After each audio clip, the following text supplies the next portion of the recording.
Hello, happy Monday. Okay, I just have two items for all of you at the top. During President Biden's first 11 months in office, American agricultural exports reached a record $160 billion, generating an estimated $342 billion in total economic output and supporting more than 1.2 million jobs here in the United States. While we're very proud of this historic progress, we know that agricultural exports could have increased even more, but for pandemic-induced supply chain challenges. For example, the Port of Oakland, which is underutilized, where other ports are, get most of the traffic. So the U.S. Department of Agriculture is partnering with the Port of Oakland to set up a new 25-acre pop-up site to make it easier for agricultural companies to fill empty shipping containers with commodities like American soybeans, dairy, and specialty crops such as nuts and fruit to ensure there can be more of these goods shipped out of that port. USDA and the Department of Transportation also continue to call on ocean carriers to mitigate disruptions to agricultural shippers by restoring service, full and fair service to the Port of Oakland, meaning they shouldn't bypass it. They should go there because there's going to be all these big shipping containers of agricultural goods. One other item before we get to your questions. Today, we released the first edition of our bipartisan infrastructure law guidebook to help state, local, tribal, and territorial governments access the benefits from the historic investments in our nation's infrastructure bill. The guidebook is a one-stop shop on the bipartisan infrastructure law and contains the most comprehensive information to date on the more than 375 programs included in the law. And our primary goal with this is to help our partners across the country know what to apply for, who to contact for help, and how to get ready to rebuild, especially for underserved and overburdened communities who may have more limited municipal capacity to navigate funding programs available. We've also published an accompanying data file that allows users to quickly sort programs funded under the law by fields like agency, amount, recipient, or program name to make it as easy as humanly possible. With that, Zeke. Thanks, Jen. I just want to start with tensions between Russia and Ukraine. And we've heard in the last couple of days from some Ukrainian government officials minimizing or downplaying the imminence of the potential Russian invasion. There seems to be a disconnect between Washington and Kyiv here. And is there concerns in Washington that talking up the Russian threat is, in fact, weakening the Ukrainian government? Well, I can only speak for our intention and our responsibility. And we feel it's important to be open and candid about the threat from Russia. It's not just words, of course. You are seeing specifics that we've been laying out here, including over 100,000 troops on Ukraine's borders, amassed on the border with more troops and weaponry on the way. They've also been surging troops into Belarus, which our UN ambassador spoke about this morning, seeing about a surge of 5,000 troops in Belarus with plans for more in the coming weeks. We're also seeing Russia undertake efforts to destabilize Ukraine, including through a possible false flag operation. It's dangerous. We've been saying for more than a week that Russia could invade at any time. I would note, though, that our effort is to ensure we're informing the American public and the global community of the seriousness of this threat, even as we work with the Ukrainians, with the Europeans, to ensure we are not only preparing them and providing them supplies that they need, but standing up and making clear to the Russians what the consequences will be. So I can't speak to the motivation or the reasoning for the comments of Ukrainian leadership. I can only speak to what our efforts are here. And is there any discussion underway in Washington of providing sort of economic stabilization to the Ukrainian government to say try to deal with capital flight and other sort of domestic concerns as this sort of stalemate continues right now? Additional economic assistance beyond humanitarian assistance or other economic assistance we've provided? Yeah.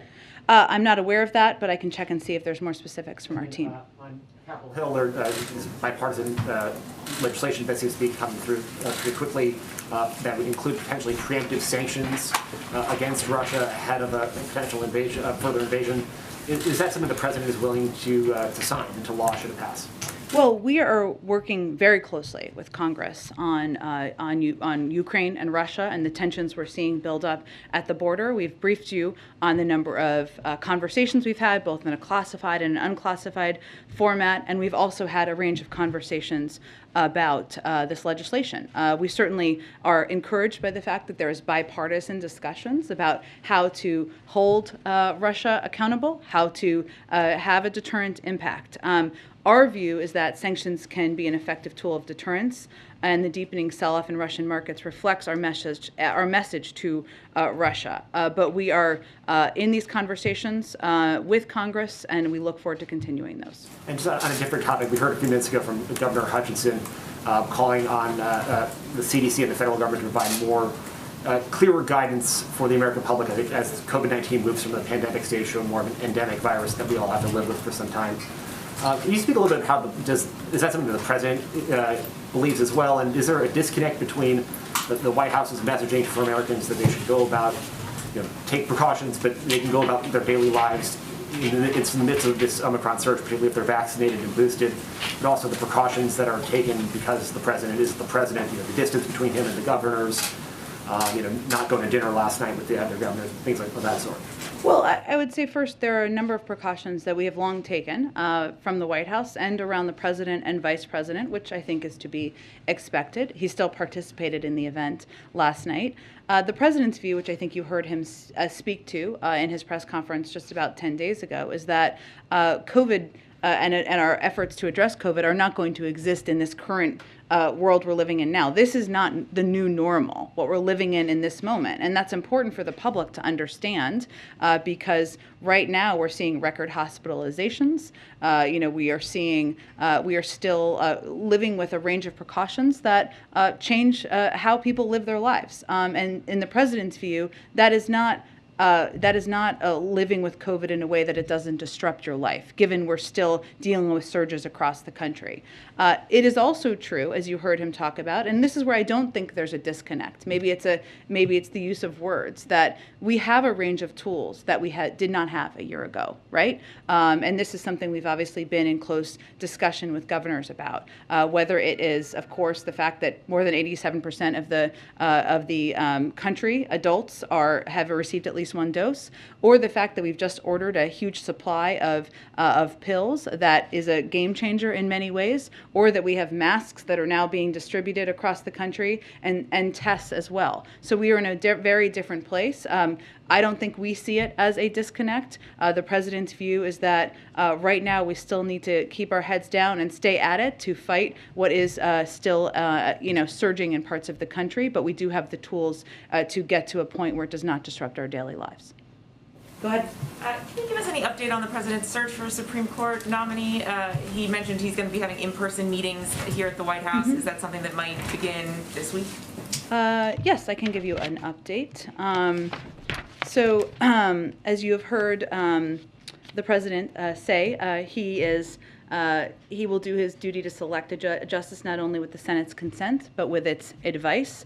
As somebody who served on the Senate Judiciary Committee and was chair, both as chair and ranking member, he is steeped in this process and looks forward to advice from members of both parties on the Hill, as well as top legal experts and scholars across the country, working with the vice president and his team at the White House. And I think you will see those consultations start this week. So tomorrow, the president is going to host Chairman Durbin and ranking member Grassley at the White House to consult with them and hear their advice about this vacancy. Chairman Durbin has worked on 7 Supreme Court confirmation processes. The president has also worked for many years with Senator Grassley and respects his knowledge and views. So this will be part of that process, and I expect we'll have more details to confirm as the week proceeds. The president has said he's going to be, reaching across the aisle, obviously, as he makes this decision. We heard over the weekend Senator Lindsey Graham supporting his fellow South Carolinian Judge J. Michelle Childs. Is bipartisan support a must-have for this president, or something that he would simply like to have? Well, I think, one, we appreciate Senator Graham's thoughts, and the president is working hard to choose from a wealth of deeply qualified candidates who bring to bear the strongest records, credentials, and abilities that anyone could have for this role. I think as the president views it, what's his objective and his intention is to choose from among a group of black women with impeccable records and impeccable credentials, and he expects the Senate, Democrats and Republicans, to consider the qualifications of these nominees and do that as it has been done historically for many decades in the past.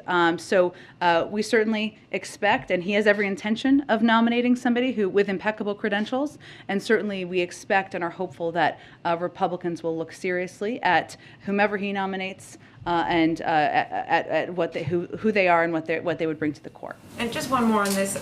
Our latest poll shows that just over 3/4 of Americans, 76%, want the president to consider all possible nominees, not only black women, as he pledged on the campaign trail.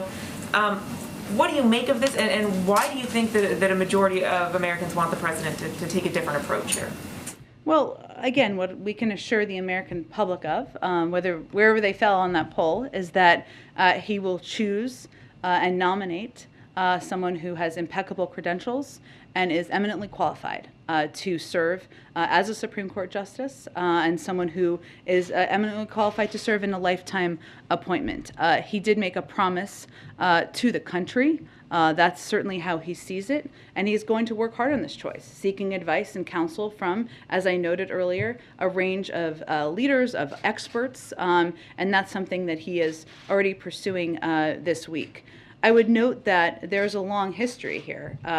President Reagan promised the country he would nominate the country's first woman to serve on the court, and he did so. Former President Trump also promised to choose a woman just over a year ago, and there was no such complaint from the voices on the right who are speaking out now. But the president's commitment is to deliver on the promise he made to the country, but there's no question in his mind that there is a wealth of qualified, talented black women to choose from in this to nominate. Go ahead. Can you talk a little more about the size of the pool of candidates that the president will be considering? We've heard a lot about a few names that are currently federal judges the president had appointed, but then we've seen some expanding lists. Could you quantify that to any degree? And are all of these women being actively considered for the vacancy, or might it also include future federal positions that the president would also have the power to appoint?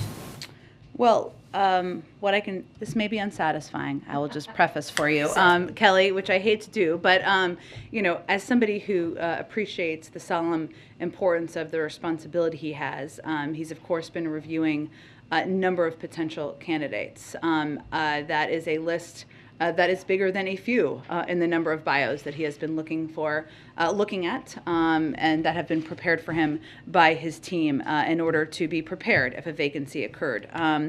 We don't think, and it is important to him to preserve the details of the process, and his intention is to, as you know, put forward a nominee next month. So this is not a many months long process. He is very focused on it and committed to it, but we're not going to get into details of names if we can avoid it, or details of numbers at this point in time. Often for this kind of process, there is a team appointed to work short-term inside the White House to be sort of a guide for that nominee. Mm-hmm. The term of art in Washington is Sherpa. Have you made any progress on that? We've been making progress and expect we'll have more to announce for all of you hopefully soon. And last question, do you think bipartisanship, the chance to get Republican votes, would be a factor that would weigh heavily on the president among those he would consider?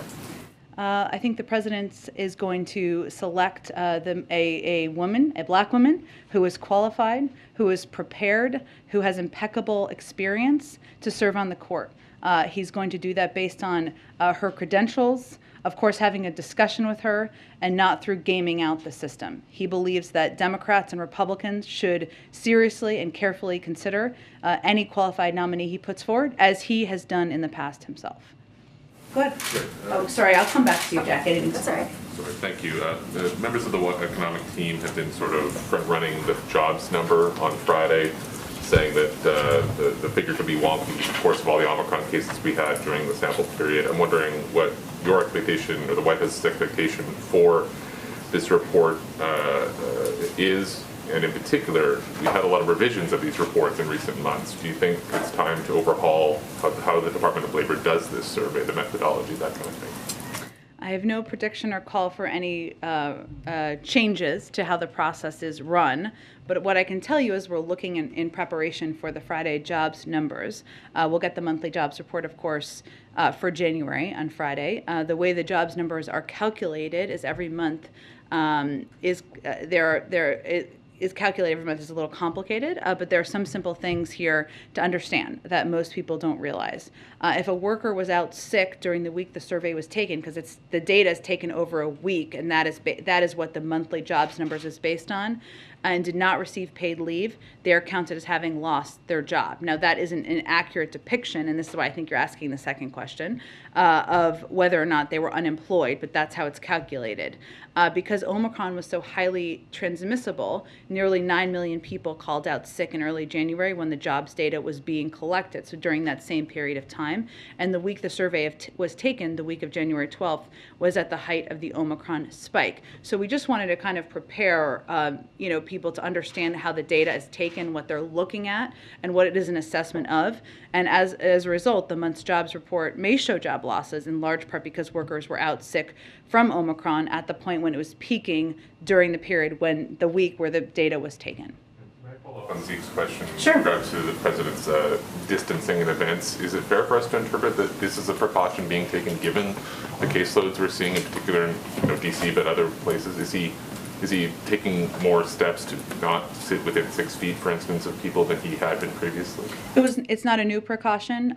We have had a process, and it may look different when people are sitting down, right? Because we don't do as many events with people seated versus standing. But when somebody has their mask off, we make a special effort because they're speaking to ensure that spacing is adequate. Applies to the president and the vice president. For instance, other people spoke today, but we're shoulder to shoulder. So we're just wondering if there's a particular rule for the VP and president. I know that's a precaution we try to take around them. I can certainly see if there's more specifics of additional speakers. Finally, can you give us any update on the Build Back Better negotiations? Is that a fair word for them? Is that ongoing? Can you say whether the president has spoken recently with Senator Manchin or Senator Sinema? I'm not going to give any details on any conversations he's had, per our policy of trying to keep those conversations private.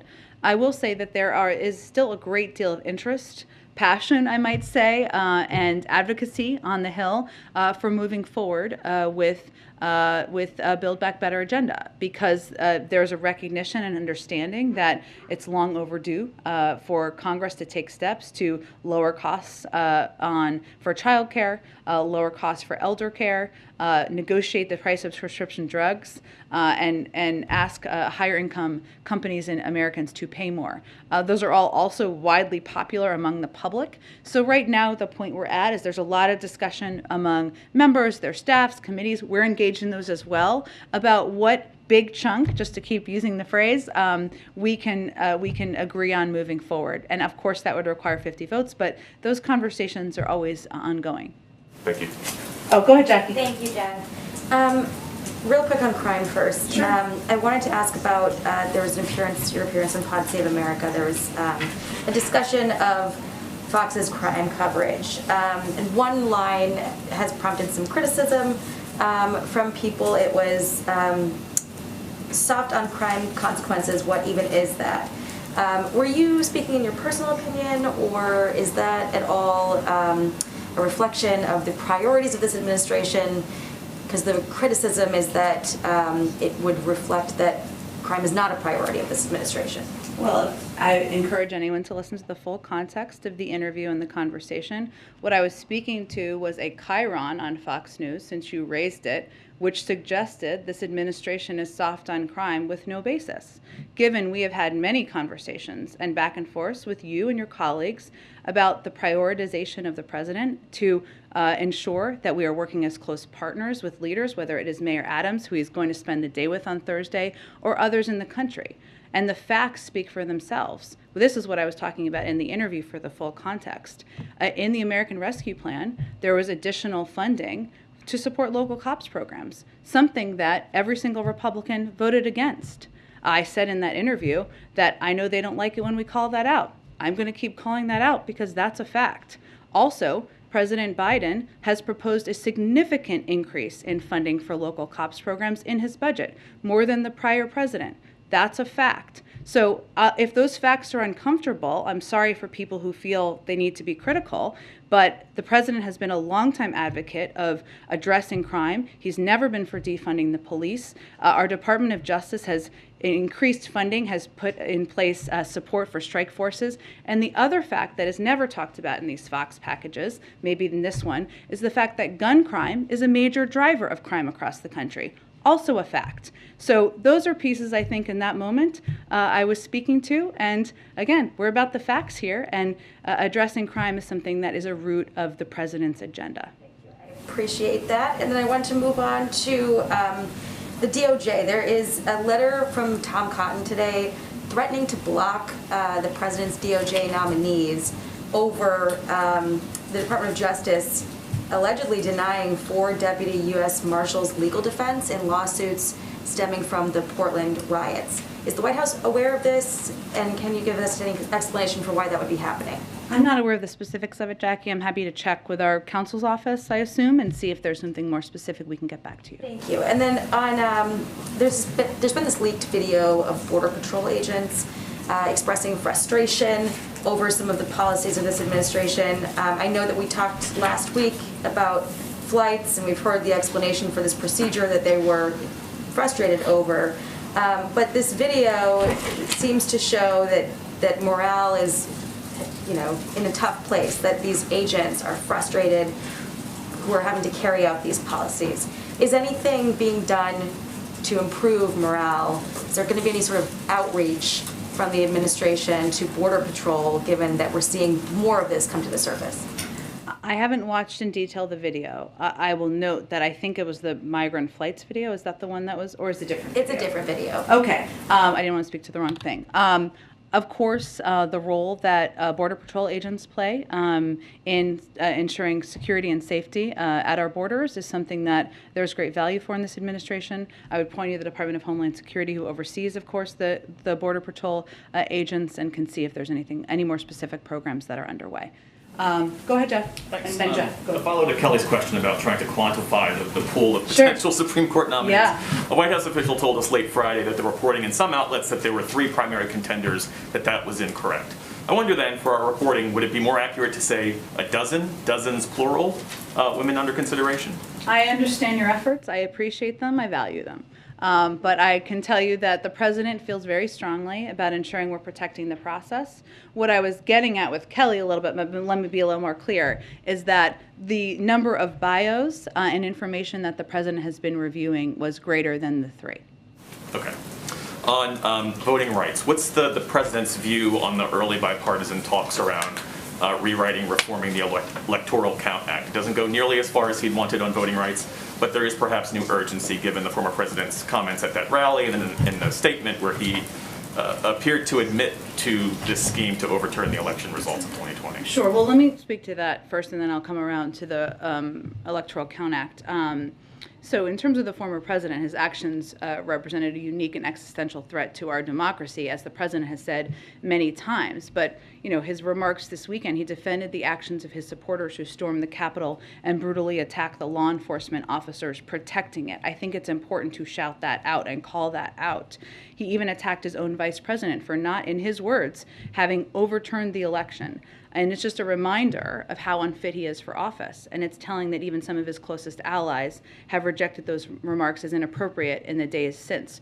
As it relates to the Electoral Count Act, as you noted, Jeff, in your question, it is not a replacement. And I think why we keep saying that is because we don't want anyone to suggest who supports it that it's a replacement for the John Lewis Voting Rights Act or other voting rights legislation that has important components of it that would provide a basic baseline and important protections for people across the country who are trying to exercise their fundamental right. We've been open to and a part of conversations about the Electoral Count Act. We've never been opposed to it. We just don't want it to be a replacement for. And lastly, at least 6 HBCUs received bomb threats today. Yeah. The FBI says it's aware of these threats and it's coordinated with the local law enforcement. Has the president been briefed, and do you have anything to say about it from the podium? I will say that these are certainly disturbing, and the White House is in touch with the interagency partners, including federal law enforcement leadership on this. We're relieved to hear that Howard and Bethune-Cookman universities have been given the all clear and will continue to monitor these reports. The President is aware. I don't believe he's received a formal briefing, but he is aware of these reports, and obviously, as you noted, law enforcement authorities would be running point. Go ahead, Jeff. Thank you, Jen. There was a UN Security Council meeting today. Yeah. Russia's ambassador at that meeting said that the West's assertion that Russia has amassed 100,000 troops on the border has not been confirmed. And China at that meeting also said that it did not view Russia's troops as a threat to Ukraine. Wondering about the White House's response to those two comments. Well, those are also the two countries that voted against the meeting proceeding, the only two, right? I would note that we have based the information we have provided to all of you on substantive reports out there, our own assessments, our own coordinated intelligence gathering with our partners on the ground. And those are assessments that are, as you know, Jeff, are also made by the Europeans. Now, again, Russia has the power. They are the aggressor here. They have the power and ability to de-escalate, to pull their troops back from the border, to not push more troops to Belarus, to take steps to de-escalate the situation on the ground. But we know, we see with our own eyes. You have heard members of our defense team, our Secretary of Defense, as well as General Milley speak to this in very specific detail, as well as our UN ambassador this morning. It is not our preference to be having these conversations. We'd prefer there to be de-escalatory actions by the Russians. China. And look, I think that I can't speak for the motivation of the Chinese. They can speak for that themselves. Obviously, we would encourage any country in the world to be part of an effort to de-escalate, to protect and respect the sovereignty of Ukraine, and to make clear that a global value is not allowing one country to invade and take land from another. Do you have any more details on your plan to impose sanctions on on the Kremlin's inner circle? Let me see, Jeff. I know there were some reports about that over the weekend. That has been, as it was back in 2014, as I think you probably remember, a part of what we have been considering. I can confirm we have developed specific sanctions packages for both Russian elites and their family members if Russia further invades Ukraine. These efforts are being pursued in coordination with allies and partners. The individuals we've identified are in or near the inner circle of the Kremlin and play a role in government decision-making, or at a minimum, complicit in the Kremlin's destabilizing behavior. Many of these individuals are particularly vulnerable targets because of their deepened financial ties with the West, meaning they would be hurt by sanctions that are tying them to Western financial systems. I would also note that this is just one piece of our effort to hit Russia from all angles, and this is when Jake Sullivan came here several weeks ago and talked about how this will be far above and beyond what we're considering 2014. A lot of what we did in 2014 was around individuals, right? And we're talking about major parts of the financial system. But there is a package. We have developed specific sanctions packages for both Russian elites and their family members. Go ahead. Thank you, Jen. Zooming out a bit on Ukraine more, does the President consider as a risk that the different simultaneous things going on right now? You've got North Korea upping its missile game. You've got the Taiwan Strait probably has never been more tense than it is now, and of course Ukraine. Does he fear that there's any link between these things? Not in some kind of coordinated master plan, but that at least one of those, each place is watching the other and will take its cues. And then maybe how Ukraine goes forward could provide a lesson to the other challenges that it's facing. Well, I would say, one, North Korea has been doing missile tests, dozens of them in prior administrations. And obviously we've spoken to it each time that has happened. The door to diplomacy remains open, and we have conveyed that clearly. We are very careful not to combine all of these pieces into one because they are all different circumstances. There is also, if I flip it a little bit, I would say a clear value that we need to stand by, which is the belief of the United States and our NATO partners and other countries, of course, around the world, that you can't just stand by and accept one country trying to invade and take land from another country. And this is also about protecting the sovereignty of a country. And that is a value that's important to stand by as well. So as we are as the president and other members of our national security team are conveying that very clearly, privately and publicly, that's also sending a message to other countries around the world. If you look at what President Putin's stated objectives are, or his spokespeople, I guess I should say, he wants to divide the West. He wants to divide NATO. The opposite is happening. There's been more than 200 engagements with NATO countries. We are united. Fiercely united and standing up to what we see as aggressive behavior, bellicose rhetoric, even as we're leaving the door to diplomacy open. Thank you. One on the Olympics. Does the president have a stand on this debate of whether athletes should be able to express political or human rights or anything non-sporting views at the Olympics? I know the Olympics has got some rules, but the Chinese came out today with some pretty tough statements warning people not to step out of line. What would the president's reaction be if an American athlete gets up on that stand and says, does something? I think we spoke to this last summer and conveyed a support for freedom of speech of individuals. Go ahead. Just today, we've heard Russian diplomats say it's a hysteria, PR stunt, megaphone diplomacy to describe how the U.S. has been talking about what's going on there. You've also said diplomacy is still the path that there is that General Milley was very strong about that. At what point do you decide Moscow is not interested in that, and that it will have to shift from the we really want to do this to clearly they're not paying attention at this point? Well, I think what's important to note here is our view is that the door to diplomacy should always be open. And that is what the president, our Secretary of State, our Secretary of Defense have been conveying. I think the State Department confirmed this morning that our Secretary of State will be talking with Foreign Minister Lavrov, I believe tomorrow. That would be a next step in our diplomatic efforts and engagements here. But I think we've also been very prioritized and focused on, and you saw our UN ambassador do this in at the session this morning, calling out what we see as misinformation and propaganda at times by Russian leaders and others, because it's important for people to know and understand what the facts are. But regardless of what people's public rhetoric is, it's our view that the door to diplomacy should always be open. And ultimately, the question here is about what President Putin is going to do. So we're always going to keep that door open.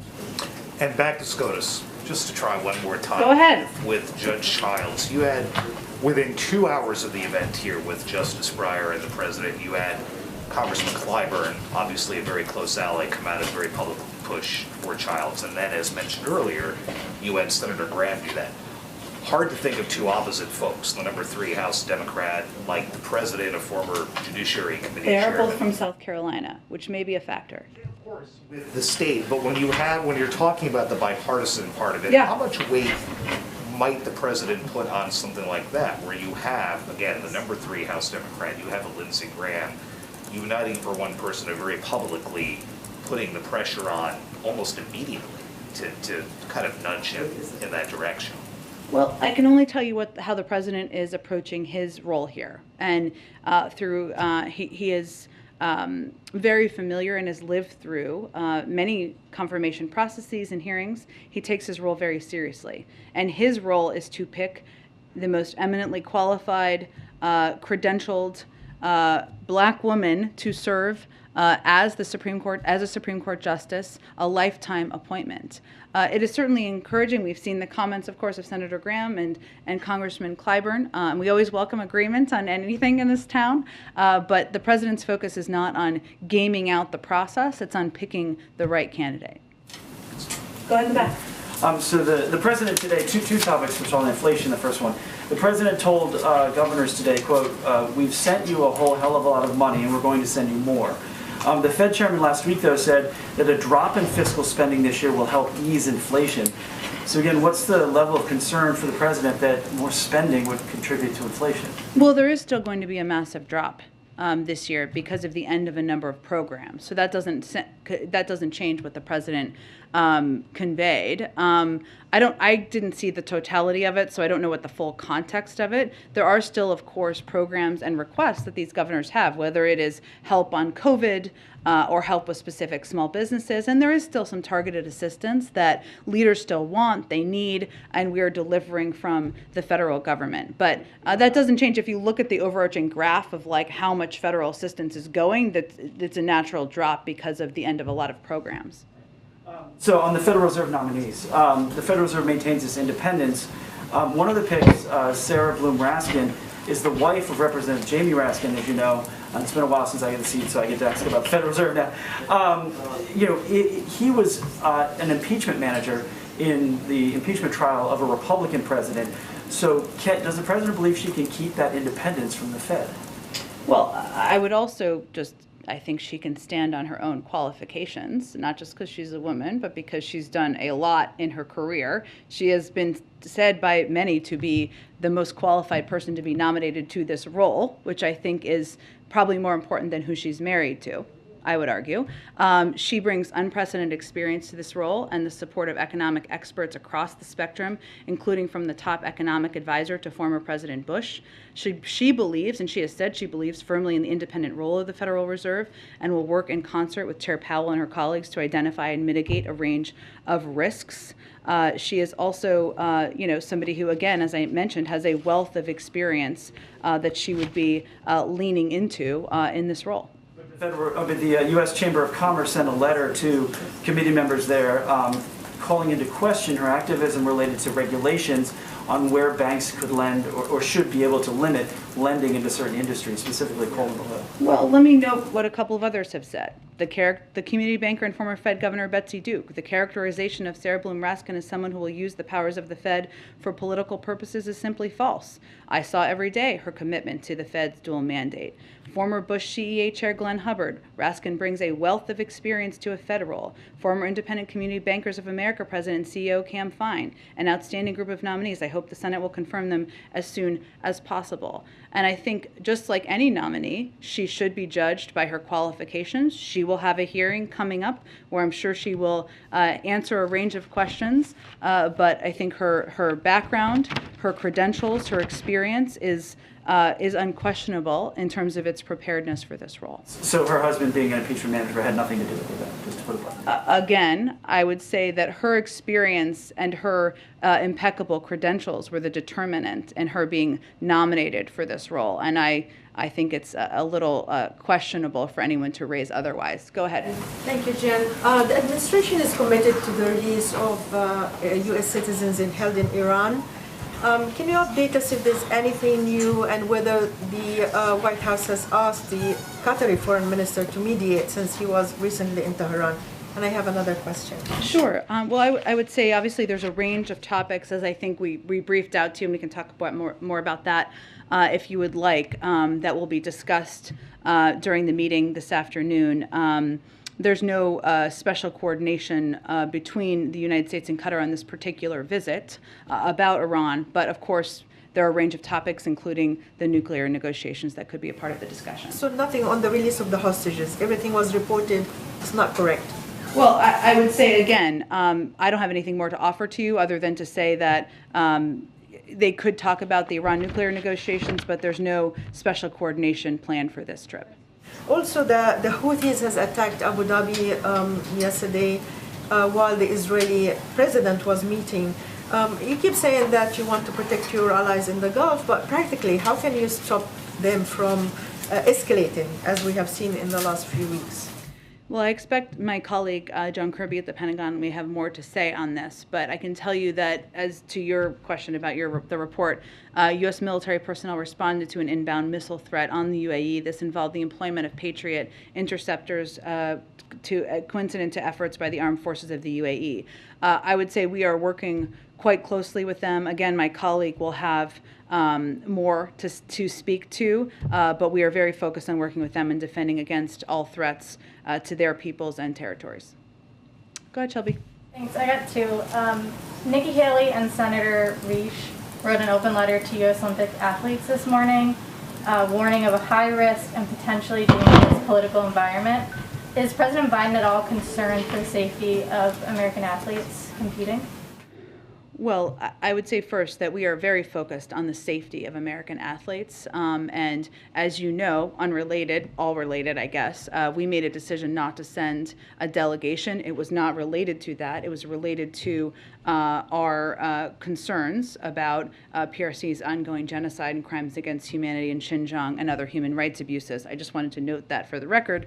But in terms of athletes, we do everything possible to work in coordination with the U.S. Olympic Committee. We're providing consular and security services to our athletes, coaches, trainers, and staff, as we do for all U.S. citizens overseas. Additionally, we expect the PRC to ensure the safety and well-being of our athletes.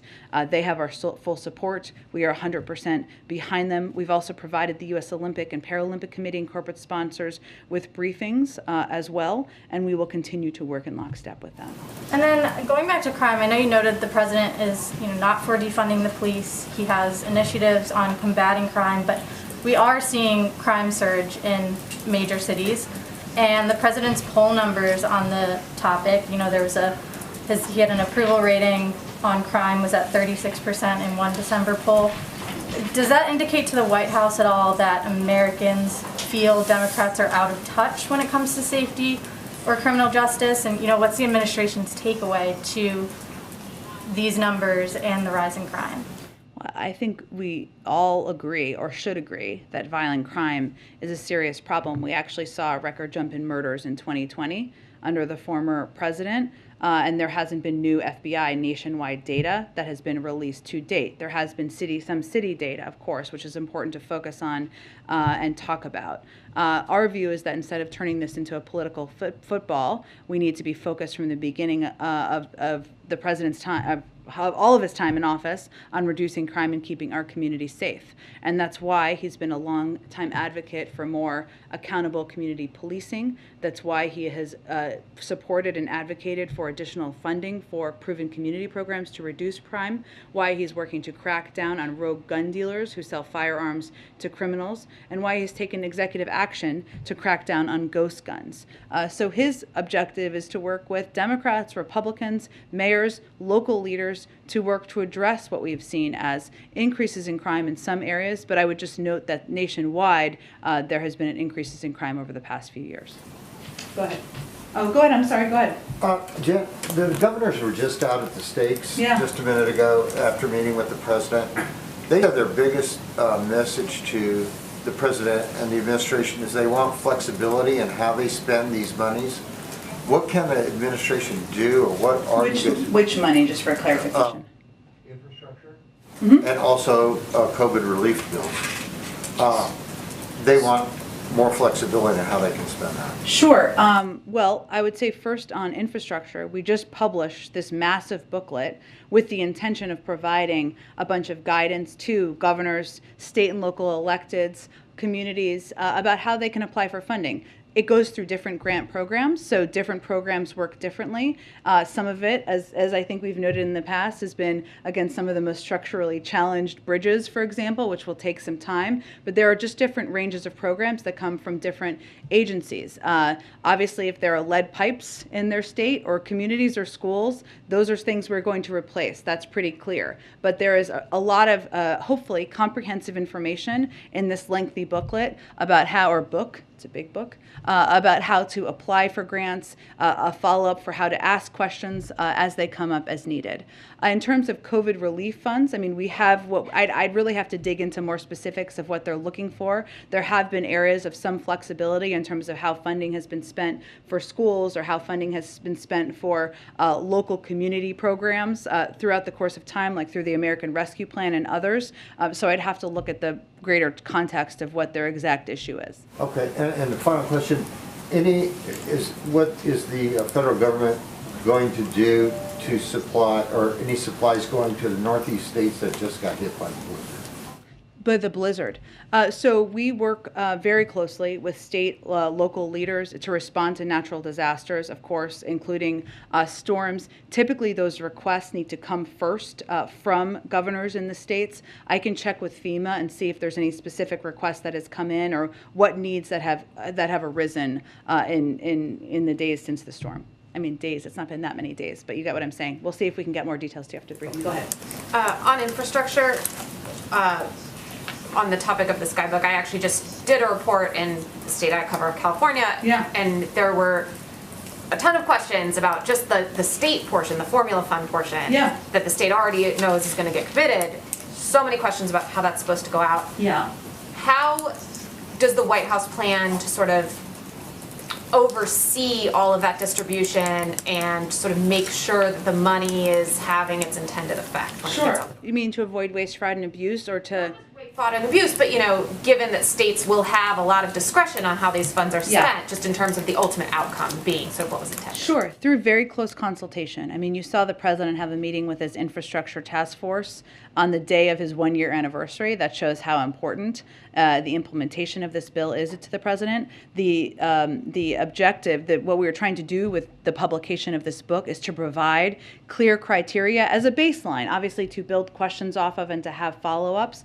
But I think from here, what the president always says when I'm in meetings with him, with Mitch Landrieu, is a big part of our jobs is, spending hours a day calling mayors, calling governors, seeing what questions come from local electeds. That's the role he played as vice president, and that's what his expectation is. So this big book is a base that will hopefully help answer a range of questions, but different programs are being implemented by different agencies, even as they're being coordinated by here. So it really depends on the program implementation to where those questions should be directed. And in terms of the American people, how do you intend to ensure that the average American ends up knowing what the impact of this bill was? Are you guys going to do signage the way we've sort of seen in the past with some of these big initiatives? I think there will be some branding around the infrastructure implementation that the American people should be able to see.